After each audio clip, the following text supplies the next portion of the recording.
Good morning, students. Today I am discuss the iron carbon phase diagram or iron carbon equilibrium phase diagram. This is very important diagram for knowledge point of view and also the exam point of view because many question are arises in many competitive exams from iron carbon equilibrium phase diagram. सबसे पहले हम ये समझते हैं कि इस iron carbon equilibrium phase diagram को phase diagram क्यों बोलते हैं, इक्विलिब्रियम फेज डायग्राम क्यों बोलते हैं। Actually iron carbon equilibrium phase diagram को फेज डायग्राम इसलिए बोलते हैं क्योंकि इसमें जो प्योर आयरन का फॉर्म है उस पर्टिकुलर टेम्परेचर पर अपने फेस को चेंज नहीं करता है, अपनी स्टेट को चेंज नहीं करता है। State it means solid, liquid और गैसियस। उस टेम्परेचर पर, पर्टिकुलर टेम्परेचर पर अपने फेस को चेंज नहीं करता है, इसलिए इस डायग्राम को iron carbon equilibrium phase diagram बोलते हैं। इसमें एक्स एक्सिस पर हम टेम्परेचर को प्लॉट करते हैं और वाई एक्सिस को percentage of carbon by weight plot करते हैं।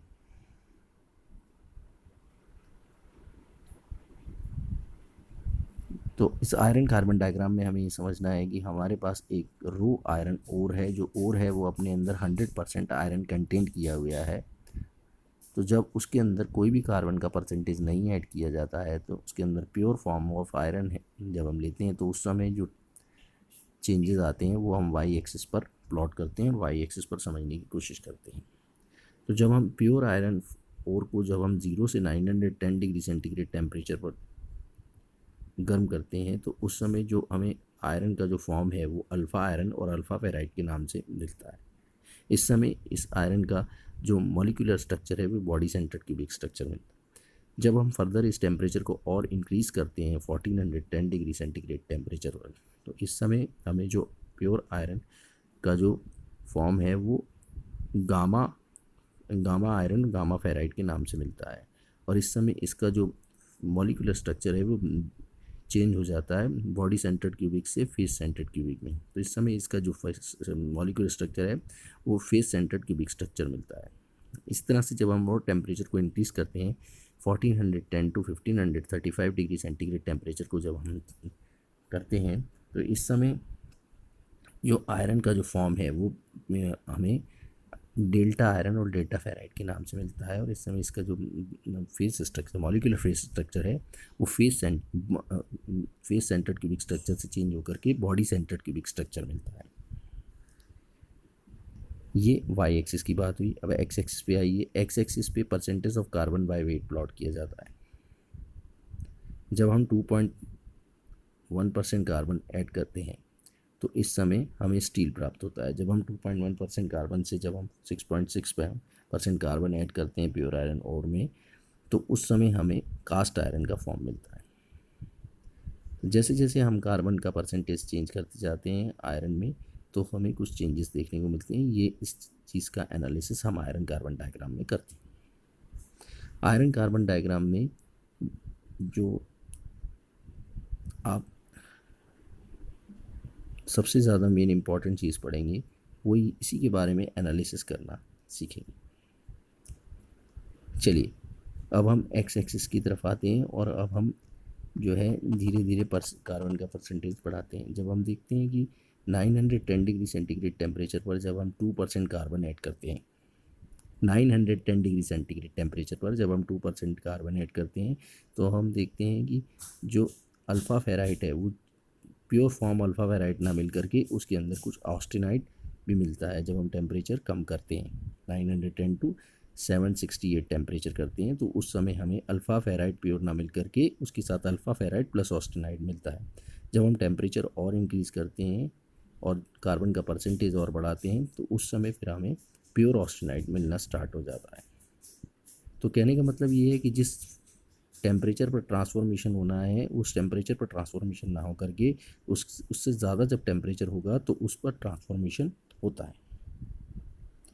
तो pure form, second form pure form ना मिल करके उसके अंदर कुछ फर्स्ट फॉर्म होती है प्लस सेकंड फॉर्म होती है। जब टेम्परेचर हम और इंक्रीज़ कर देते हैं तो हमें सेकंड फॉर्म प्योर फॉर्म में मिलती है। इस चीज़ को समझने के लिए हम इस तरह से समझ सकते हैं कि अगर हम बर्फ़ के ऊपर नमक लगा करके रखते हैं तो वो बहुत देर में पिघलती है।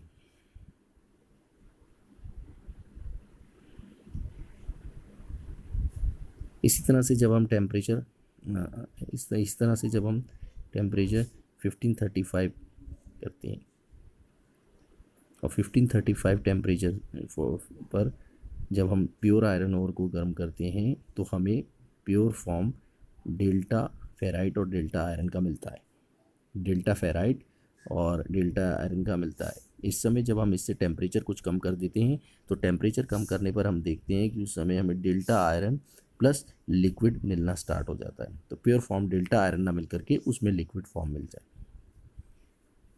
लिक्विड फॉर्म मिलता है। जब हम और इसमें कार्बन का परसेंटेज ऐड करते हैं तो हम देखते हैं कि 4.43% कार्बन जब हम ऐड करते हैं 1147 डिग्री टेम्परेचर पर हमें प्योर लिक्विड मिलना स्टार्ट हो जाता है, प्योर लिक्विड मिलना स्टार्ट हो जाता है। चलिए अब हम इसके बारे में जानते हैं कि हाइपो यूटेक्टॉइड हाइपर यूटेक्टॉइड क्या होता है। और इसमें मुख्य रूप से 3 रिएक्शंस हम पढ़ते हैं, peritectic reaction, eutectoid reaction, eutectic reactions. तो 3 तरह की जो रिएक्शंस हैं वो मेन इंपॉर्टेंट आपको इस डायग्राम में स्टडी करनी है। तो पेरिटैक्टिक रिएक्शंस क्या होती है समझने की कोशिश करते हैं। पेरिटैक्टिक रिएक्शंस में एक लिक्विड एक सॉलिड मिला करके एक सॉलिड बनता है और ये जब हम कार्बन का परसेंटेज 0.15% कार्बन से 1409 डिग्री सेंटीग्रेड टेम्परेचर करते हैं तो हमें ऑस्टेनाइड मिलता है। तो एक लिक्विड और एक सॉलिड मिल करके हमें जब ऑस्टेनाइड मिलता है तब रिएक्शन पेरिटैक्टिक रिएक्शंस होती है। इसी तरह से हम यूटेक्टिक रिएक्शंस की बात करें तो यूटेक्टिक रिएक्शंस में एक लिक्विड 2 सॉलिड बनाती है। जब हम कार्बन का परसेंटेज 4.43 कार्बन परसेंटेज रखते हैं और 1147 डिग्री टेम्परेचर रखते हैं तो इस समय हमें जो एक लिक्विड है वो ऑस्टेनाइड प्लस फेराइड मिलता है। इसी तरह से जब हम यूटेक्टॉइड रिएक्शन की बात करते हैं, यूटेक्टॉइड रिएक्शन में एक सॉलिड 2 सॉलिड बनाता है।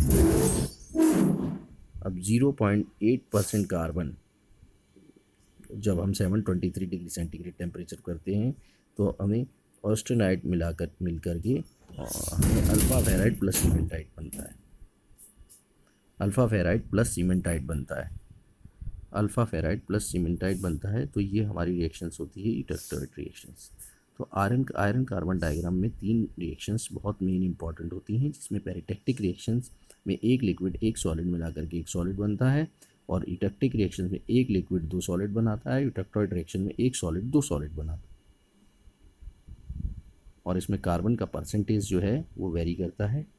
पेरिटैक्टिक रिएक्शन में कार्बन का परसेंटेज 0.15 एंड टेम्परेचर 1492 होता है। इस समय हमें ऑक्सीडाइड मिलता है और यूटेक्टिक रिएक्शन में एक लिक्विड 2 सॉलिड बनाता है और इसमें कार्बन का परसेंटेज 4.43 रहता है और टेम्परेचर 1147 रहता है। इसमें एक लिक्विड जो है वो ऑस्टेनाइड प्लस फेराइड बनाता है। इस तरह से यूटेक्टॉइड रिएक्शन में एक सॉलिड 2 सॉलिड बनाता है, इसमें ऑस्टेनाइड फेराइड प्लस सीमेंटाइड बनाता है। Thank you, I hope so आपको ये वीडियो पसंद आया होगा आयरन कार्बन डायग्राम का और आपकी कुछ डाउट्स भी क्लियर हुए होंगे। Thank you.